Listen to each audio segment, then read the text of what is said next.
en Santa Cruz. Remigio Vargas había dicho que era tiempo, que si los gobernadores se reúnen, sí, pero que no sea que no sean pusilánimes, dijo, que exijan soluciones inmediatas, y habló de que no es tiempo para tibiezas. Dijo que esperaba de los gobernadores firmeza y contundencia para pedir una compensación al gobierno por la constante disminución de presupuesto que deja en una situación de dificultades, durísimas dificultades económicas a las gobernaciones del país. Claro y contundente, ¿no? Los gobernadores deben exigir lo que tiene que dar el gobierno. Aquí hablar ya de negociaciones, de mesas técnicas, creo que el gobierno está de más, es solamente perder tiempo. Por lo tanto, los gobernadores deben ir a exigir la compensación que está sucediendo. De los más afectados últimamente, si nosotros todos estamos afectados, universidades, alcaldías, los más afectados son las gobernaciones, por lo tanto deberían ser los primeros en reclamar, porque prácticamente sobreviven con los recursos IDH. Y al no haber recursos IDH, imagínense ustedes, prácticamente han sido, de repente, yo digo, están entrando en una situación yo creo que ingobernabilidad, digamos. Deben dejar de ser pusilámines contra el gobierno y ser prácticamente personas que le permitan la oxigenación. Tienen que exigir al gobierno, porque de otra manera lo único que están haciendo es ahorcar a la sociedad. Votando gente que corresponde a salud, votando gente que corresponde a lo...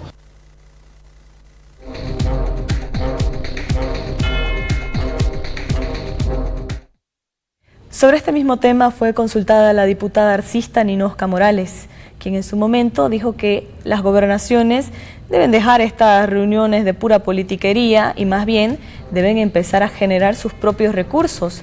Y es que a la diputada arcista no le parece que siempre estén estirando la mano en vez de estar buscando cómo ellos mismos tener otras entradas de efectivo. Reunión que es necesaria, ¿no? Mantener este tipo de eventos que vayan a mejorar y que lleven propuestas principalmente para la mejora de cada uno de los departamentos.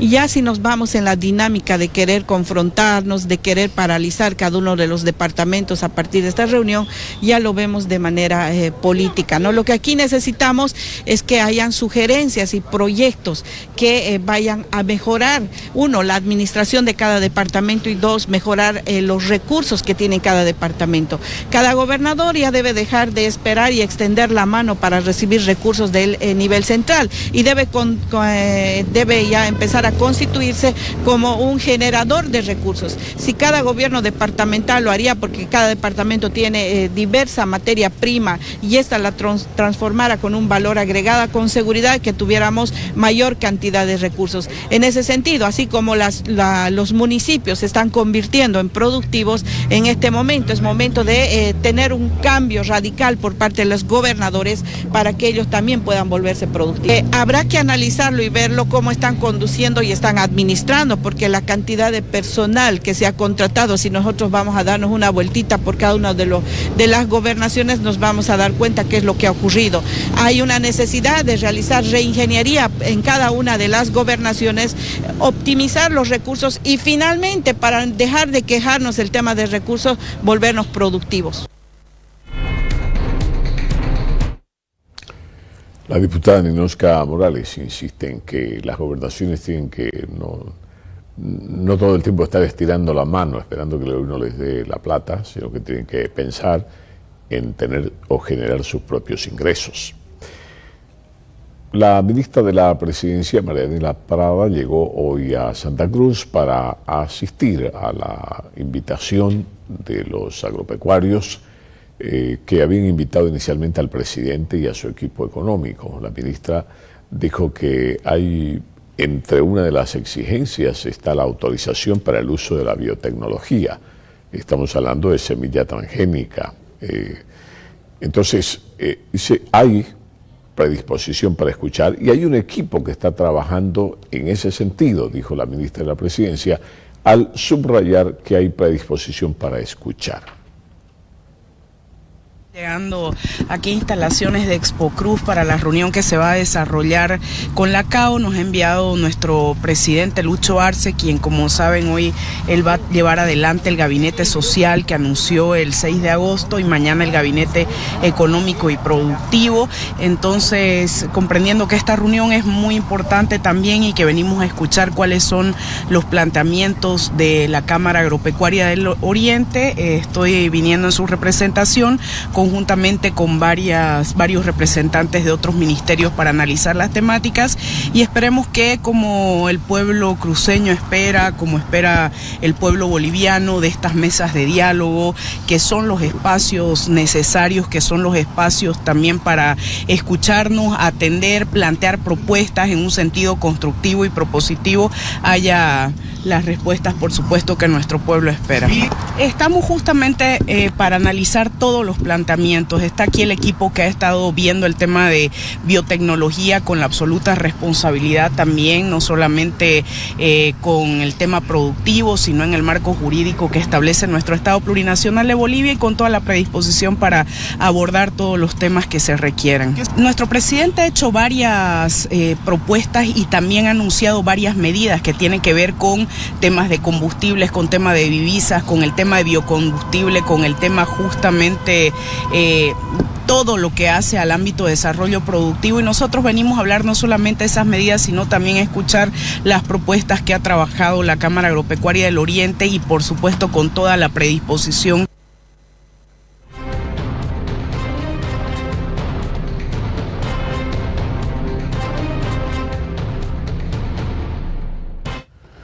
Bueno, uno de los temas, entre tantos, aparte del diésel, la falta de diésel, la falta de dólares, los límites o los engorrosos trámites para exportaciones en los que el gobierno ha ido trabajando este último tiempo, todos esos temas que aún que están en mesa y que van a ser tratados, que la ministra dice que hay predisposición para escuchar.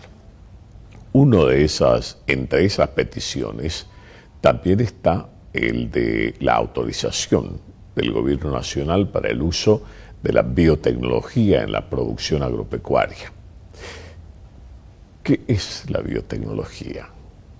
¿Por qué hay sectores que se juegan y exigen la biotecnología y otros sectores que dicen no podemos abrirnos a la biotecnología así como se plantea? Pero ¿cuáles son las razones para que unos estén de acuerdo con biotecnología y otros la rechacen como realmente un fantasma de esos que espantan? Estamos en contacto para conocer un poco más sobre la biotecnología. Estamos en contacto vía Zoom con el doctor Cristian Carrasco. Él es docente de la Universidad Mayor de San Andrés de La Paz. Doctor Carrasco, muy buenas tardes. Gigavisión. ¿Me escuchan bien? Ahora sí, le escucho perfectamente. Doctor, perfecto. Estamos aquí en el tema el país está en la discusión del tema de la biotecnología. Y hay preguntas porque hay quienes pueden entender un poco más, otros entender un poco menos, pero frente a estos y aquellos hay el problema de realmente qué es la biotecnología y cómo podemos recuperar cuál es lo productivo, lo bueno de la tecnología y cuáles podrían ser las secuelas o las cosas negativas que puede arrojar para el país la biotecnología. ¿Nos puede ilustrar, por favor, doctor? Claro que sí. La biotecnología es un área donde se utilizan organismos vivos, generalmente para un bien o servicio, con base en la tecnología, un estudio genético, un estudio de sus genes, de cómo funcionan esos genes, de cómo interactúan esos genes, con base al funcionamiento, ¿no? Que, por ejemplo, nosotros mismos somos propicios a aquello. En ese aspecto, mencionarle que el aspecto positivo, sin duda, del avance biotecnológico, no solamente en la región, sino en nuestro país, permitiría responder, por ejemplo, romper el tema de la frontera agrícola. Aumentaríamos la productividad de ciertos alimentos que por el momento no tienen los requisitos necesarios para uno adaptarse, para aumentar su producción, para poder tener un efecto en contra del cambio climático, y donde ya con base a este estudio preliminar que se hace, por ejemplo, en un cultivo, se pueda ir mejorando y el mismo cultivo vaya mejorando en el transcurso del tiempo, pero con base a estudios. Sin duda, sí, doctor. Sí, por favor. Como quiera que estamos conversando con el gran público, entre quienes hay entendidos, hay a favor y en contra, y hay otros que sencillamente están ávidos de entender que... Pregunto, así a quemarropa, ¿la biotecnología es buena o es mala? Para empezar. Es buena. Es buena. Absolutamente es buena. ¿Por qué es buena? Eso le doy un ejemplo. Todos consumimos pan, ¿no es cierto? Proveniente del trigo. El trigo lo importamos de la Argentina generalmente. Y en este caso, el trigo ya es un alimento transgénico.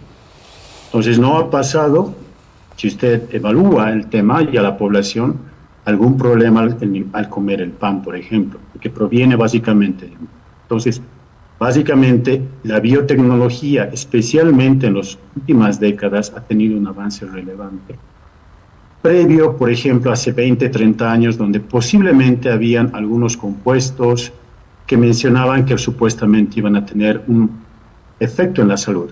Eso se ha ido mejorando y con base a este ejemplo que le doy, que es el cotidiano vivir de cada ciudadano, que consumimos trigo, que consumimos el pan, no ha tenido un efecto en la salud en nuestra población. Pero, a ver, le pregunto, doctor, ¿es cierto que al ser una semilla, al utilizar en la biotecnología, se usa la semilla genéticamente modificada? Esa producción, si bien es cierto que los productores dicen vamos a poder enfrentar la sequía, vamos a poder enfrentar muchos fenómenos, plagas, y que de lo que producimos hoy, digamos, 1 en 1 hectárea, con la biotecnología vamos a poder producir 3 veces más. Pero este producto genéticamente modificado ya no tiene semilla, ya no puede producir, hay que depender del proveedor de semillas. ¿Es esto cierto? ¿Es correcto? Es eso cierto, es correcto. Pero también mencionarle, ya existen áreas, tanto en Santa Cruz, o expertos que se han ido capacitando en el transcurso ya 2 décadas, por ejemplo, acá en La Paz, ya han ido trabajando, formándose en el exterior, expertos que puedan ya trabajar. Y una diferencia también importante es aclarar. La importación de un cultivo repercute básicamente en el efecto que pueda tener en ese suelo. Es diferente desarrollar un cultivo propio nuestro con base a esta tecnología. Es muy diferente. ¿Por qué?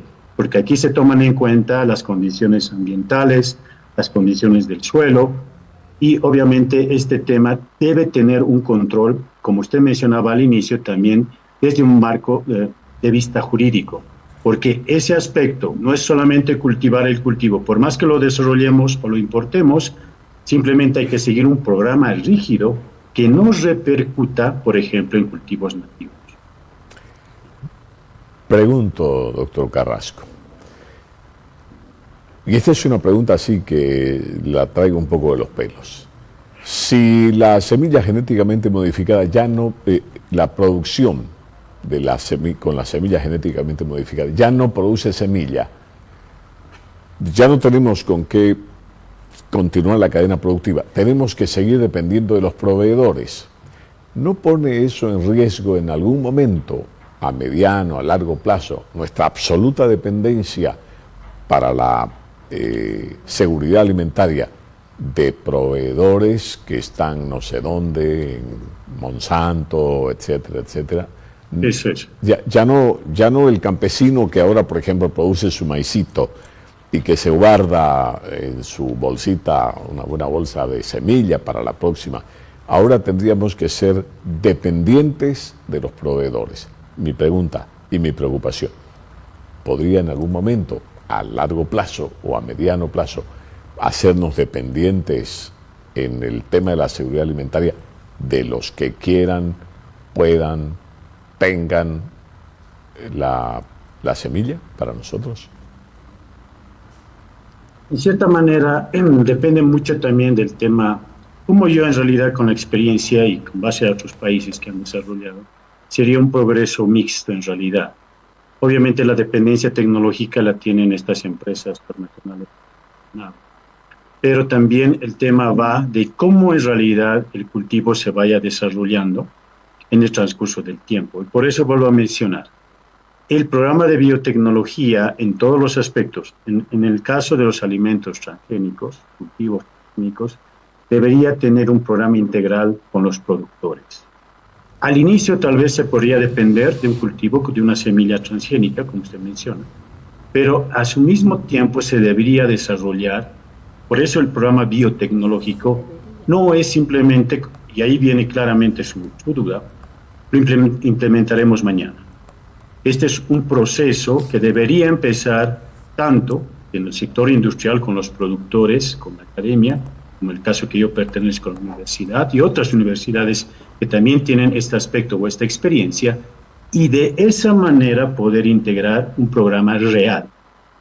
Porque como usted mencionaba, y ese es un aspecto también con base a mi experiencia con otros investigadores, obviamente si somos dependientes a comprar estas semillas, vamos a tener básicamente una dependencia tecnológica y obviamente de alimentos, ¿no? Pero vuelvo a mencionar, nada asegura que estos cultivos en los suelos que tenemos van a reproducir los mismos resultados que las empresas, en este caso las transgénicas, quieren vendernos. Es un proyecto que hay que desarrollarlo localmente.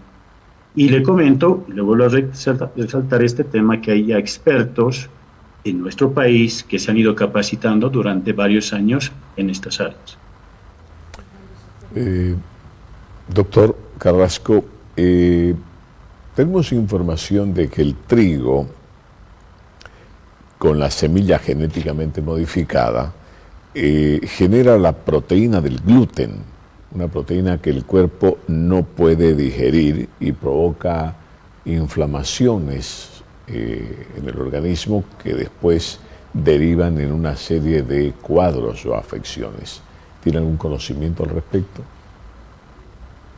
Bueno, no soy experto en esta área, pero básicamente este es un producto que ha tenido una respuesta que en realidad no todos nosotros como seres vivos podemos consumir el gluten. Tiene un efecto como usted lo mencionaba, pero no hay que buscar básicamente que otros puedan aceptar o tienen en este caso la digestibilidad de consumir el gluten, no en un 100%.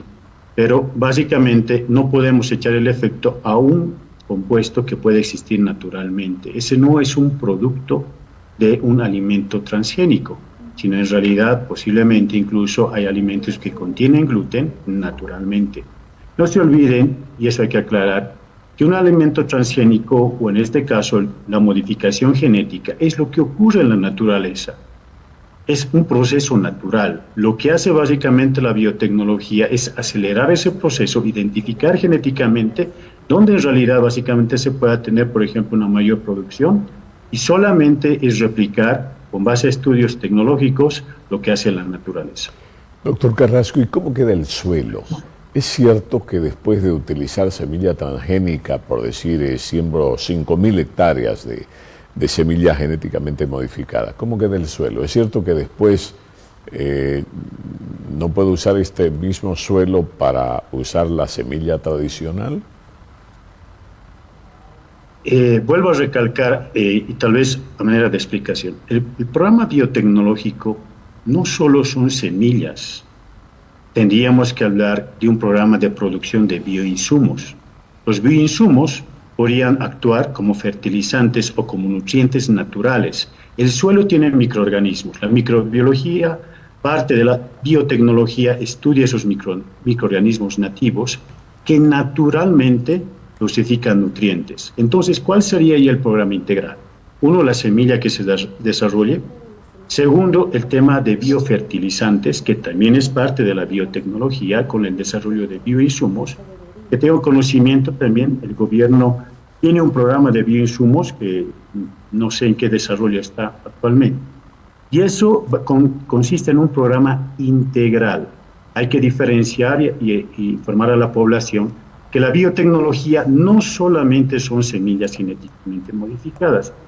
Y ahí viene el programa integral de biotecnología. Si quiero tener una productividad, una producción alta, obviamente demanda un consumo de nutrientes provenientes del suelo. ¿Cómo dosifico esos nutrientes del suelo? Con bioinsumos naturales. Igualmente esto lo hacen, por ejemplo, con fertilizantes líquidos, algunas poblaciones que extraen básicamente de plantas y dosifican al suelo de nutrientes. No fertilizantes líquidos, no fertilizantes químicos, perdón. Eso sí ha abocado a un desarrollo no sostenible en el tiempo. Al hablar de programa de biotecnología, debemos enfocarnos a un programa integral, desde el suelo, desde las semillas hasta lo que se va a producir. Doctor Carrasco, por lo que usted dice, entiendo entonces que no es tan fácil como decir que autorice, porque usted está hablando de un programa integral, y también ha dicho se debería hacer esto, o sea, me está hablando de todo un proceso, o sea que no es tan fácil como el bloqueo de San Julián que le da 10 días, 24 horas al gobierno para que apruebe y le pegue la firma y sí se usa, o sea, no había sido así, o sea, hay muchas cosas por considerar todavía, porque no es solo usar como decía usted, la semilla genéticamente modificada. Habría, en la explicación que escucho de usted, una serie de medidas integrales. O sea que no estamos en lo correcto cuando la gente de San Julián bloquea y dice que quiere que ya el gobierno le ponga la firma para que empiecen a poder trabajar con la biotecnología. Eso es lo que he entendido, doctor. Así es, porque además en un cultivo se debe hacer un control del mismo. La pregunta es ahí, empezamos con los cultivos, pero ¿cómo controlamos la evolución de ese cultivo? Entonces ahí necesitamos laboratorios especializados, expertos especializados que coadyuven el tema de esa producción, que verifiquen básicamente que ese alimento tiene en realidad el requerimiento de calidad o los nutrientes que básicamente ha comprometido básicamente el uso de esa semilla. Vuelvo a mencionar, le mencionaba el tema uno de conocimiento, pero también yo sugiero que también se acuda a expertos que puedan construir un programa y, por ejemplo, un cultivo va a tener ciertos requerimientos debido a sus condiciones ambientales, al suelo y todo eso, y ese va a tener un programa específico para ese cultivo. El tema de rotación de cultivos, todo ese tema, un programa, debe ser un programa integral que conforme básicamente el incremento o en este caso la implementación de cultivos transgénicos. Doctor, para terminar y agradeciéndole su paciencia, tengo una pregunta que por la importancia que plantea la interrogante no quiero dejarla pasar. La pregunta que nos hacen es que por favor el doctor Carrasco nos ilustre cuál es la diferencia entre biotecnología y transgénico. Entiendo que el transgénico es un resultado de la biotecnología, pero en su ilustración, doctor. Efectivamente, la biotecnología, claramente ustedes lo mostraban, y eso para ser claro el inicio de la entrevista, la biotecnología aboca varias áreas, que son biocombustibles, el tema de mejoramiento genético, el tema de biofármacos, el tema de todo lo que son varias áreas. Entonces, un producto de ellos justamente son los alimentos transgénicos, pero ya con un control genético que permita controlar y disminuir algún compuesto o algún efecto secundario que posiblemente hace 50 años no se podía controlar. Muchas gracias, doctor Carrasco. Le agradezco su honestidad intelectual, su capacidad científica para contestarnos estas preguntas que en este momento son preguntas bien calientitas, porque fíjese usted, hemos tenido un bloqueo de 11, 12, 13 días, no sé cuánto al final, pero una montonera de días con daños terribles a la economía, porque los productores de la zona de San Julián estaban exigiéndole al gobierno que firme el uso de biotecnología. y después de escucharlo a usted podemos darnos cuenta que no es así como agarrar y firmar. Está hablando usted de sí del uso de la biotecnología, de la semilla transgénica en este caso, en el campo del agro, para poder producir y producir más, pero no había sido solo así. Hay muchas otras cosas que tendrían que hacerse para poder acceder a este sistema. Y en medio de eso quedan las grandes interrogantes entre los que están de acuerdo y los que no lo están. Doctor, muchas gracias por su atención y su amabilidad para contestar las preguntas respecto a este tema. Muchas gracias, muy gentil. Buenas tardes. Muchas gracias a su servicio. Gracias. Bueno, a las 14 horas estaba prevista la convocatoria a sesión del Senado Nacional. Greta. Así es, y es que en la Cámara de Senadores, la Cámara Alta, Andrónico Rodríguez presidirá una nueva sesión donde se espera se trate la ley de suspensión de las elecciones primarias. Vale recalcar que el Tribunal Supremo Electoral ya ha indicado y ha alertado a todos de que el tiempo se agota, deben recibir esta ley ya promulgada este mismo sábado, porque de otra manera tendrían que hacer la convocatoria de las elecciones primarias este mismo 17 de agosto.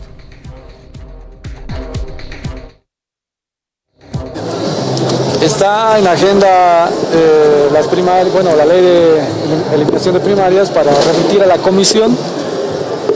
Tenemos todavía pendiente varios proyectos de ley que vamos también a agendar y tratar el día de mañana. Sin embargo, el Pleno considerará, remitiendo a la comisión en la próxima sesión, aprobarla o tratarla para su respectiva sanción o rechazo de la ley. ¿Va a ser con dispensación? ¿Con dispensación de trámite será el tratamiento? Es posible, por supuesto que si es un artículo único, hay posibilidad con dispensación, pero no está pendiente, no está en agenda. En este momento está para derivar a la comisión. ¿Cuándo se podría aprobar este proyecto de ley? No, de ninguna manera. Estamos en el plazo correspondiente, tanto en la presidencia también en la comisión. ¿Se va a aprobar este proyecto de ley de las primarias, por favor? Yo no puedo adelantar la aprobación o el rechazo, yo voy a poner a consideración del Pleno y por tanto se va a definir en el Pleno, ¿no?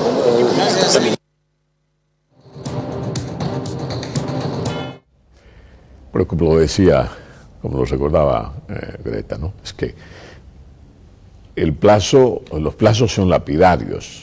En materia jurídica, lo que se llaman los plazos y términos, que son los que determinan. El Tribunal Supremo Electoral ha dicho, el 17 nosotros tenemos que hacer la convocatoria porque la ley así lo plantea. Y si no lo hacen, podrían ser pasibles a juicio de responsabilidades, pueden ser pasibles a una serie de procesos por incumplimiento de deberes, etcétera, etcétera. Entonces, el Tribunal Supremo Electoral en este momento está entre la espada y la pared, ¿no?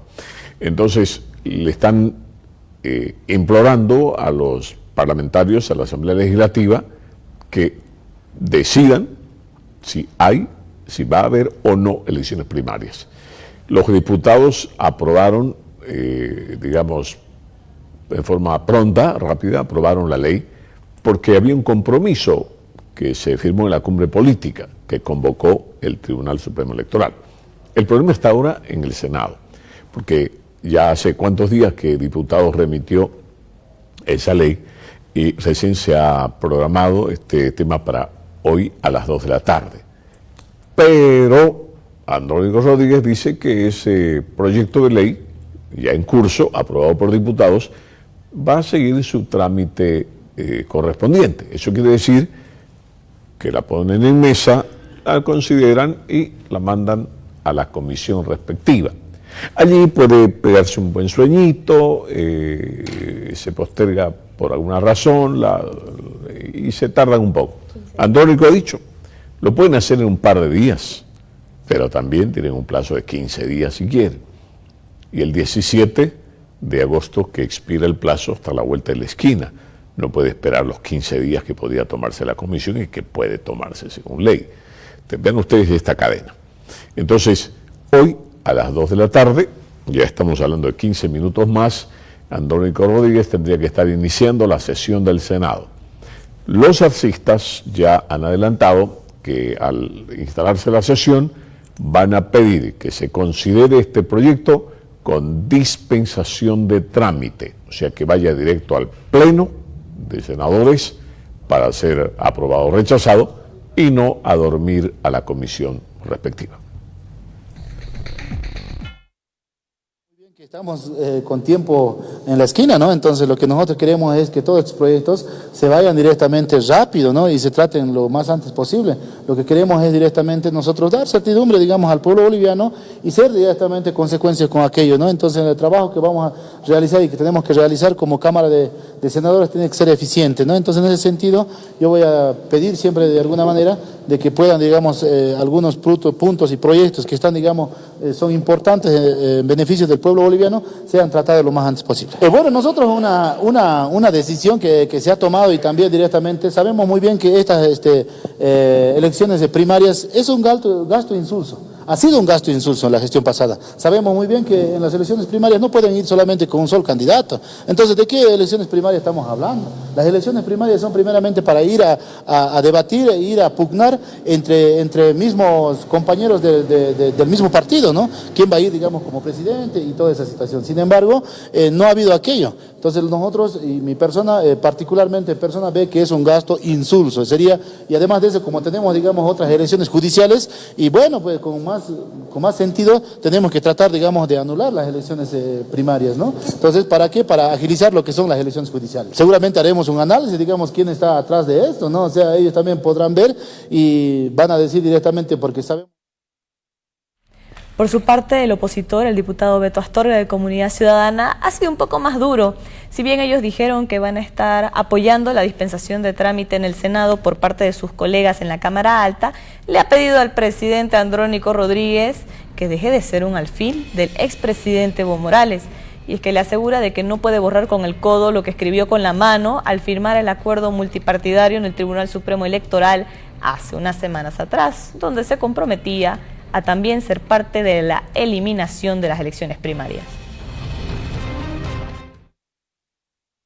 Rodríguez sin duda se va a caer por el piso porque se va a observar a un político joven que prácticamente lo que firma con la mano lo borra con el codo y todo por ser un alfil político de Evo Morales. Entonces, prácticamente si no cumple este acuerdo se tiene que olvidar de cualquier tipo de candidatura para el 2025 y la ciudadanía se va a dar de cuenta que votar o apoyar a Andrónico Rodríguez es apoyar a Evo Morales porque este personaje se ha convertido en un títere de Evo Morales. Entonces, en ese sentido, acá le puede cobrar la factura el 2025 ante cualquier candidatura que quiera optar a Andrónico Rodríguez. Entonces, en ese contexto, lo que tiene que hacer Andrónico Rodríguez es convocar a sesión, suspender las elecciones primarias porque es un gasto económico muy fuerte para el Estado, un gasto insulso y a partir de eso pues se va a demostrar que de alguna forma se está desligando del delincuente llamado Evo Morales y le va a hacer bien a su propia imagen política hacia el futuro.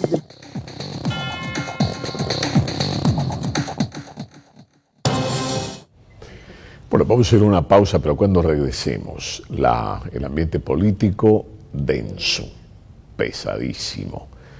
Y ahí van, ¿no? Te doy con lo que me llegue a la mano, con eso te rompo el alma. El diputado opositor Beto Astorga le ha dirigido un golpe, figurativamente hablando, al presidente de la Cámara de Diputados. Astorga le ha dicho a Guaitari que es un parásito de la Asamblea Legislativa y que es un delincuente en serie.